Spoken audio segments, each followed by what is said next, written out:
Assalamualaikum warahmatullahi wabarakatuh. Anak-anak Bapak, siswa kelas 7.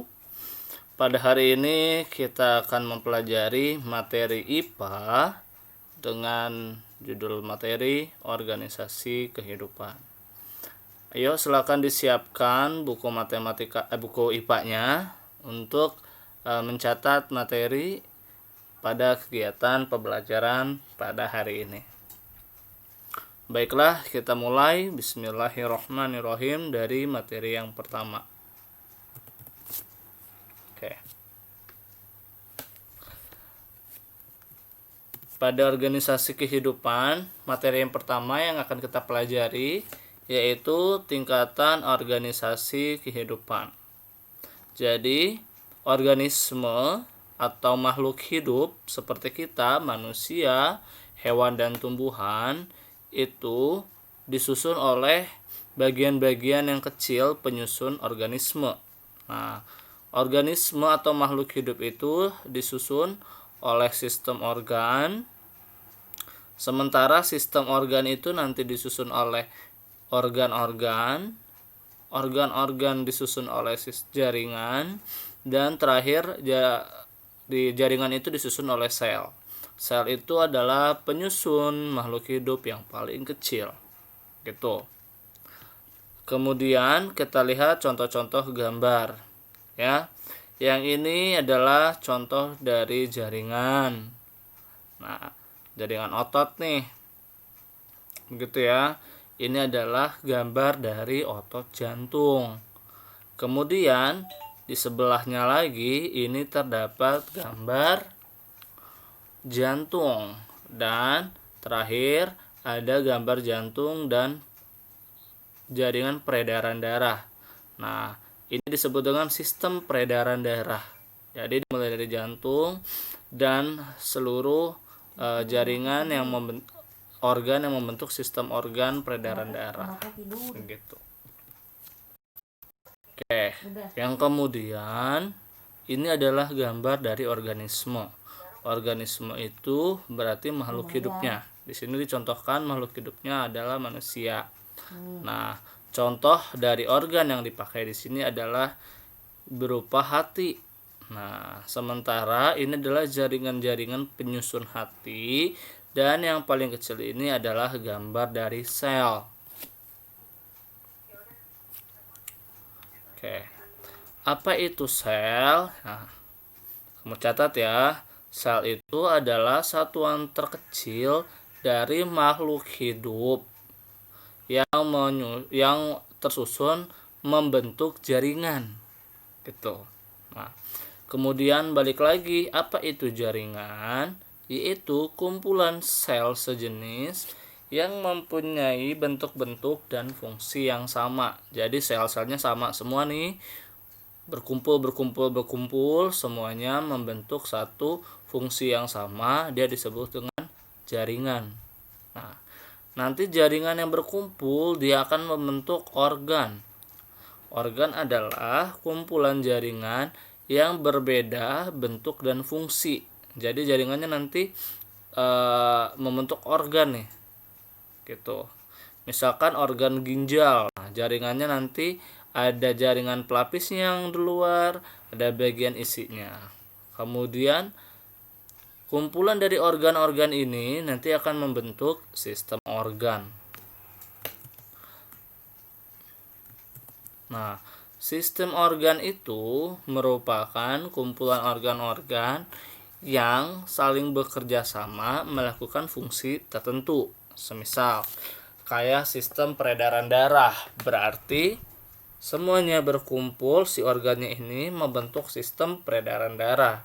Ada lagi sistem pernafasan, berarti organ-organnya berkumpul semua membentuk sistem pernafasan. Apa aja tuh organnya yang masuk dalam sistem pernafasan? Ada hidung, ada bronkus, bronkeolus, dan alveolus, dan seterusnya, yang nantinya membantu si organisme itu untuk melakukan kegiatan bernafas. Oke. Lalu sistem organ ini dikumpul-kumpul semua sehingga membentuk organisme. Jadilah satu makhluk hidup yang utuh. Nah, organisme itu berarti makhluk hidup yang membutuhkan keterikatan sistem organ gitu. Pak, kalau misalkan sistem organnya ada yang rusak, apa yang terjadi dengan organismenya? Organismenya akan terganggu. Semisal sistem organnya itu peredaran darahnya tersumbat misalkan karena kolesterol lah. Jadi nanti punya penyakit dia bisa terkena stroke gitu si organismenya. Oke, lanjut lagi ke materi berikutnya. Kita lihat di sini. Sel. Apa itu sel? Sel itu adalah satuan terkecil tadi ya dari makhluk hidup. Nah, sel itu nanti dibagi lagi menjadi dua. Ada berupa sel eukariotik dan juga sel prokariotik. Nah, sel prokariotik ini adalah sel yang tidak mempunyai membran inti.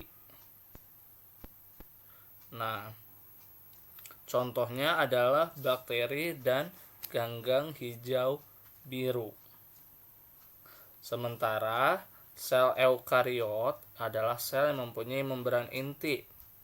Contoh-contoh dari makhluk hidup yang mempunyai yang berupa sel eukariot itu adalah ada amoeba, ada alga merah, jamur, tumbuhan, hewan, dan manusia.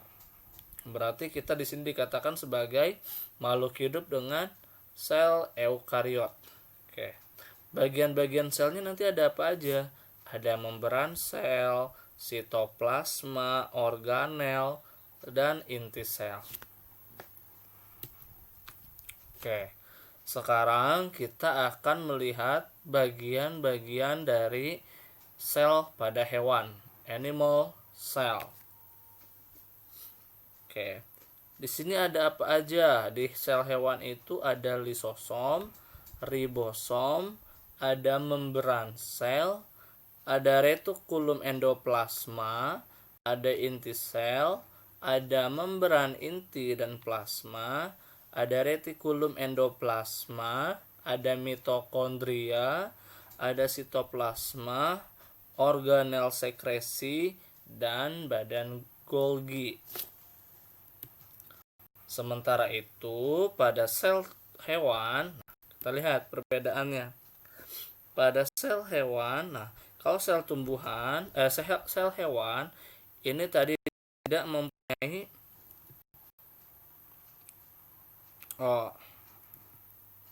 ya.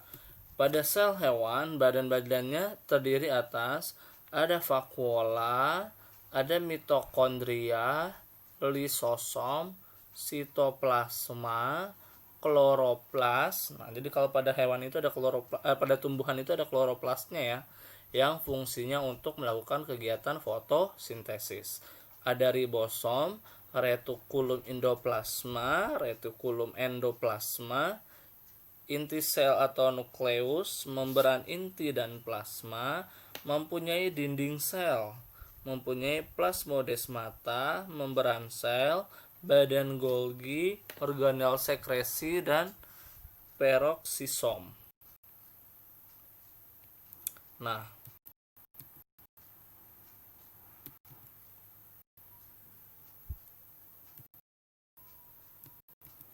oke. Apakah perbedaan dari sel hewan dan sel tumbuhan? Sel hewan dan sel tumbuhan bisa kita bedakan pada bagian ini. Bagian dinding selnya. Jadi, kalau di sel tumbuhan itu ada dinding sel, tetapi kalau di sel hewan dia tidak mempunyai dinding sel. Nah, dinding sel itu ini pada gambar tumbuhan ya. Dinding sel itu ada di paling luar, membran plasma, nukleus, ribosom, sitoplasma, badan Golgi, mitokondria, vakuola, dan kloroplas. Ini gambar penampangnya dari atas. Kemudian ada fungsi-fungsi pada bagian sel. Nah, kita akan mempelajari fungsi-fungsi pada bagian sel di pertemuan berikutnya. berikutnya. Silahkan kamu ulang video ini dan catat bagian-bagian sel untuk mengetahui fungsi-fungsinya di pertemuan berikutnya. Cukup sekian pembelajaran IPA pada pagi hari ini. Sampai ketemu lagi di pertemuan berikutnya. Assalamualaikum warahmatullahi wabarakatuh.